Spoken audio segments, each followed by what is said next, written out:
Indian medical association इससे पहले भी चेता चुका है। अब सीधे तौर पर एक फॉर्मल चेतावनी जारी की गई है इंडियन मेडिकल एसोसिएशन की तरफ से, आईएमए की तरफ से। कुछ असर होता हुआ नजर आ रहा है क्या? देखिए, आईएमए ने जो चेताया है वो संख्या के आधार पर चेताया है। आपने देखा होगा समीर, अनलॉक होने के बाद तकरीबन पूरा देश अनलॉक हो चुका है और ऐसी स्थिति में अचानक से कुछ जगहों पर केसेस बढ़े हैं, जिसमें खास करके नॉर्थ ईस्ट शामिल है।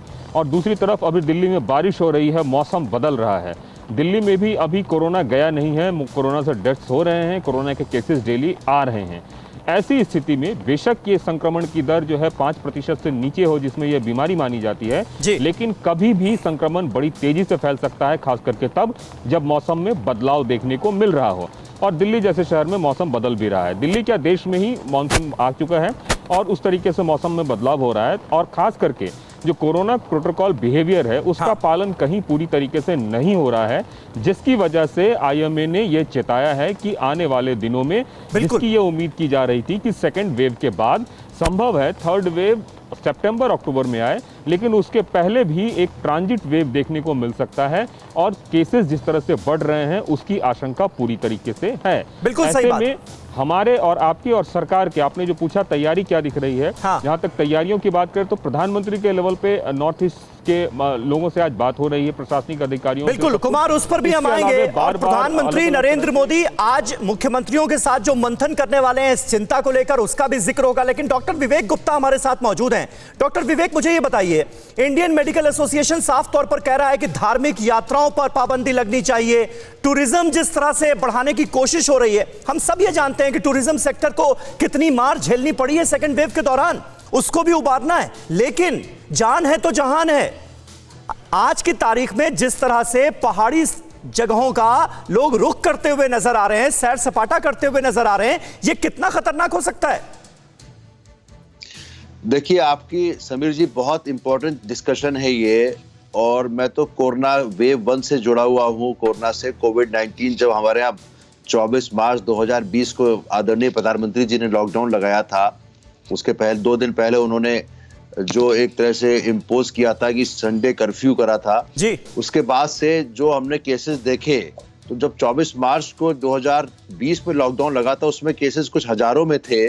और सडनली क्या हुआ कि हम लोग नवंबर पहुंचे, दिसंबर पहुंचे, फिर हमने दिवाली मनाई, दिवाली के बाद होली मनाई, और हम लोग suddenly we thought everything will be all right. But we have seen ourselves कि ये 2021 बहुत खराब निकला है, specially with the Covid wave 2। अब कोविड वेव 2 में जितनी मृत्यु हुई है पूरे भारत में, और जितने लोगों की, मेरे ख्याल से कोई भी ऐसा घर नहीं होगा जिसकी कोई भी ऐसा घर नहीं होगा जो कि जिसके घर में आसपास के मृत्यु ना हुई हो। ऐसी कंडीशन देखते हुए जब अनलॉकडाउन शुरू हुआ, तो मैं हमेशा से personally as a specialist, as a cardiologist, as a corona specialist, मुझे हमेशा भय लगता था कि वेव 3 जबकि डेल्टा वायरस आया और डेल्टा प्लस आ गया, जिसमें यह भी कहा गया कि हमारे जो एक वैक्सीन लगी है उसमें केवल 38% की प्रोटेक्शन है, और 2 वैक्सीन लगी है तो उसमें 60% प्रोटेक्शन है डेल्टा वायरस का। और डेल्टा प्लस के बारे में तो अभी कुछ जानकारी पूरी तरीके से नहीं है। ऐसे को देखते हुए जब अनलॉकडाउन हुआ और लोगों ने सोचा कि चलो हम लोग पहाड़ पे चले जाएं, कांवड़ यात्रा भी शुरू होने की बात है उत्तराखंड में, तो इस सब को देखते हुए डर बहुत बड़ा है।